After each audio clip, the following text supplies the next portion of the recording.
PEC da reforma do STF. A proposta para a criação da Corte Constitucional avança na Câmara. Agora vocês prestem atenção no que eu vou ler e depois vou comentar, porque é um assunto bem delicado, né, isso aqui. O que acontece? Uma proposta de emenda constitucional que transforma o Supremo Tribunal em uma Corte Constitucional, que ele já é, mas não é exatamente, né? Hoje é um tribunal de última instância, e aumenta o número de ministros do tribunal, avançou significativamente nesta semana na Câmara dos Deputados. Apresentada há 11 anos pela deputada Luísa Erundina, do PSOL, a PEC ganhou novo impulso sob a relatoria do deputado Luiz Felipe de Orleans e Bragança, nosso queridíssimo princeso, designado pela presidente da Comissão de Constituição e Justiça, Carolina Detoni. Ou seja, a Carol desengavetou esse projeto e colocou, que é lá da Luísa Erundina, lá de 2013, e colocou na mão do príncipe. O relator da PEC, o deputado Luiz Felipe de Orleans e Bragança, apresentou o seu relatório na sexta-feira. Ele já estava com o relatório praticamente pronto, menos de 48 horas após ser designado relator. Em seu relatório, o deputado defende a admissibilidade da proposta e justifica a necessidade de retomar a composição e a competência do STF. As mudanças que são propostas pela PEC. A proposta visa transformar o STF em uma corte constitucional composta por 15 ministros, em contraste com os 11 atuais, além de aumentar o número de magistrados do Superior Tribunal de Justiça, o STJ, para 60. A forma de escolha dos ministros também seria alterada, passando a ser feita por meio de listas tríplices, elaboradas pela magistratura, pelo Ministério Público e pela OAB, com os nomes sendo votados pelo Congresso Nacional. A magistratura aqui, na verdade, é o Conselho Nacional de Justiça, que, pela essa PEC, também sofre algumas mudanças. O que acontece aqui, gente? É óbvio que o STF precisa sofrer uma reforma.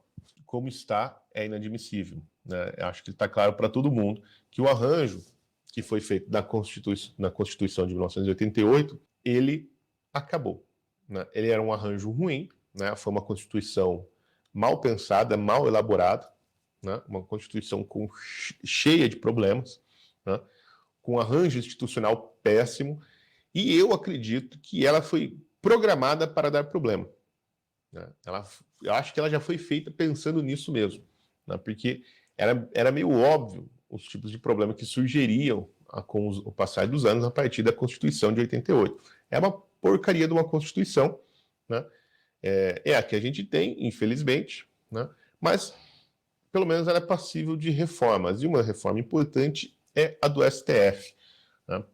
Por quê? Porque como ela foi feita, até que tinha uma lógica ali no STF, mas ninguém contava com a cara de pau dos ministros que seriam escolhidos para ocupar os cargos no STF, né, ao longo de todos esses anos, que foram usurpando poderes constitucionais, poderes, né, atribuições de outros poderes, né, foram usurpando para si e passaram a controlar, né, não só o processo constitucional, passaram a controlar o país inteiro, né? Os caras decidem, desde o Conselho Federal de Medicina até a CBF. Não tem decisão sobre a CBF? Tem decisão sobre proibiram lá de mandar o técnico embora, sei lá, coisa assim. Não proibiram de mandar o presidente da CBF embora. Veja, se decide sobre tudo, né, no STF. O que é, obviamente, um descalabro, um absurdo. Olha lá, a STF é de decisão sobre o futuro de Edinaldo Rodrigues na presidência da CBF. Agora, como que um negócio desse, de jogador de futebol, chega no STF? Agora, o STF tem culpa desse negócio de chegar lá? Você vai falar assim, bom, eles poderiam dizer não, né? Falar, não, nós não vamos julgar esse caso. Mas veja, o STF é um órgão do Estado, certo? É uma burocracia, né? A natureza do Estado é crescer, crescer, crescer. Se você não tiver outros poderes que limitam o crescimento do Estado, como antigamente nós tínhamos, por exemplo, a igreja, né, a instituição dos feudos, por exemplo. Olha lá, tem outra lá. Ó, PCdoB pede para defender presidente da CBF no plenário do STF. Olha lá. Tinha que ser coisa de comunista, né?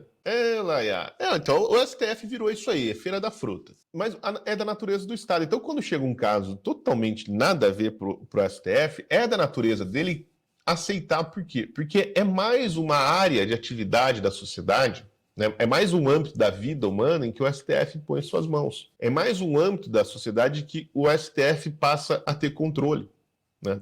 E controle é poder. Então, é o crescimento infreável, né? Imparável do poder. Então, assim, se não tiver mecanismos que façam, né, esse controle, ele não para de crescer. É por isso que o STF hoje julga absolutamente tudo, tudo. Não há um assunto, né, da vida humana que se torne assunto de discussão pública que não vá parar na decisão do STF. Né? E como o STF tem esse mecanismo macabro das súmulas vinculantes, ele acaba valendo como norma para tudo. E o arranjo foi mal feito por quê? Por várias razões, mas um dos motivos é o seguinte, porque copiaram o esquema da Suprema Corte Americana e das Supremas Cortes dos Estados anglo-saxônicos, que são baseados no sistema de common law, né, que é completamente diferente do direito romano, que é mais ou menos assim, ó, a Constituição dos caras, né, e o sistema de lei deles é muito aberto, né, e é tudo muito baseado no costume. Então as leis, não tem lá um código civil como o Código Napoleônico que trata de tudo, né? Todos os aspectos da vida social estão descritos lá no código, tem uma regulamentação para aquilo, a norma, como é que faz. Ah, vou trocar peixes por cabritas. Então tem um dispositivo lá no Código Civil que diz como essa troca deve ser feita. Aí quanto você tem que pagar de imposto para o Estado.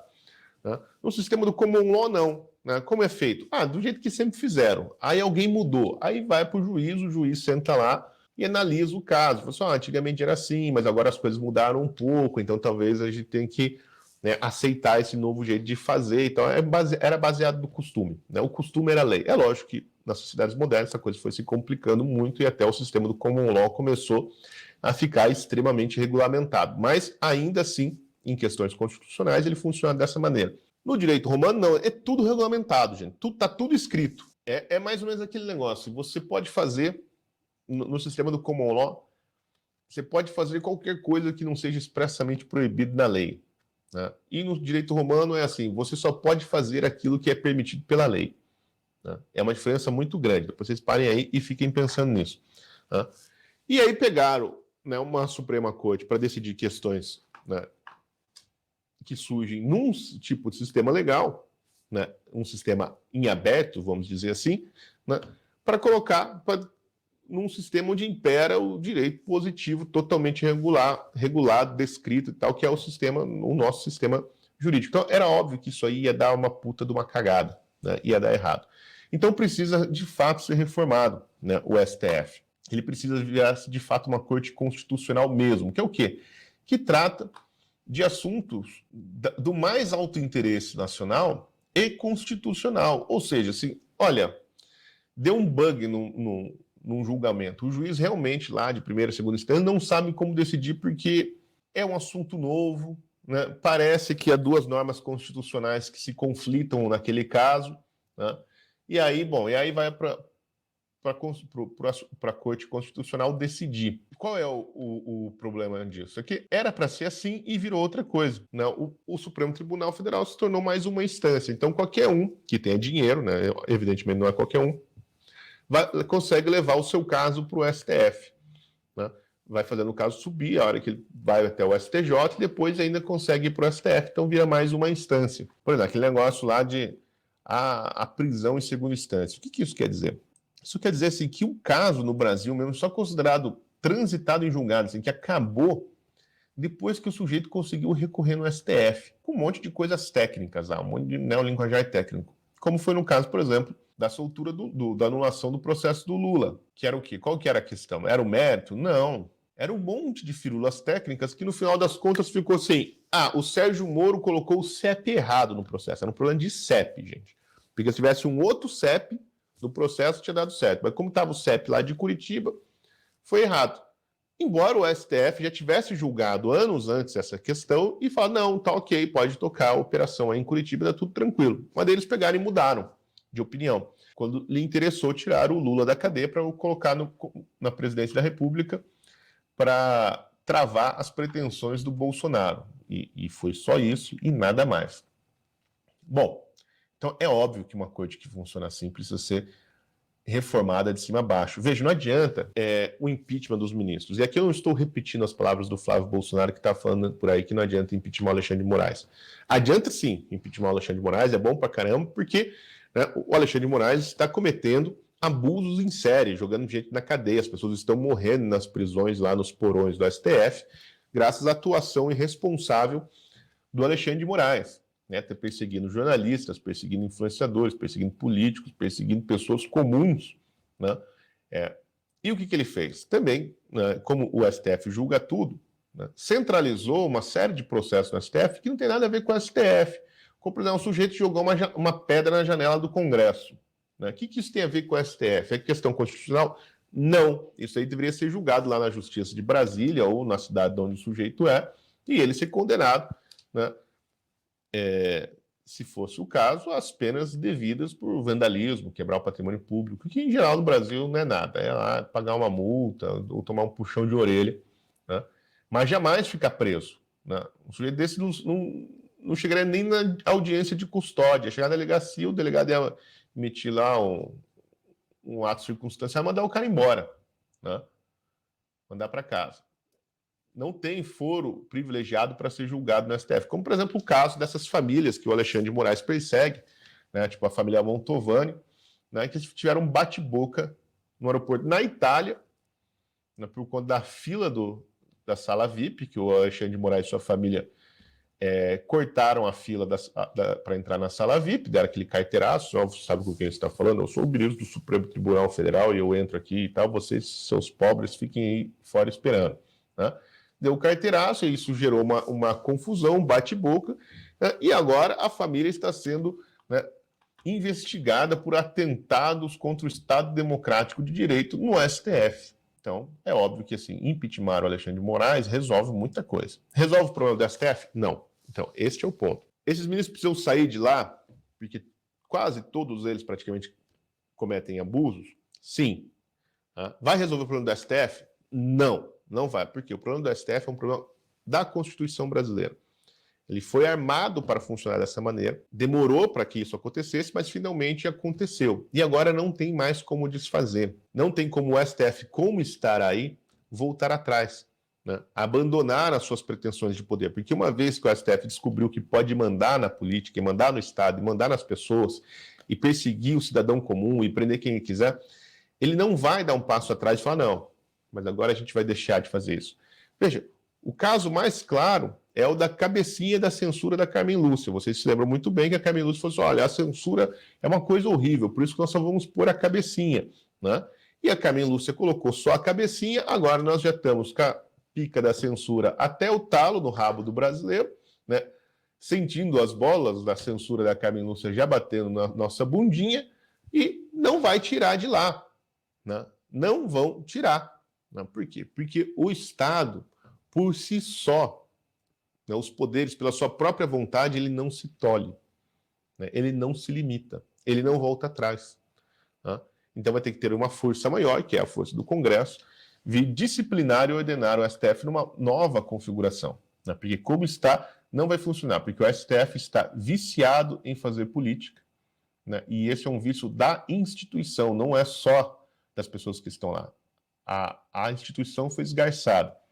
Então precisa realmente fazer, né, uma reforma. Agora, esta reforma aqui, e aqui chegamos a um ponto, é ela que deve ser tocada? Como está aqui? Bom, ela já tem um defeito de nascença. Ela nasceu pelas mãos da Luiz Erundina do PSOL, que é um negócio que, assim, para você não confiar de maneira alguma, você já tem que ler e fazer, ó, o que a Erundina queria aqui, né? Onde está a sacanagem?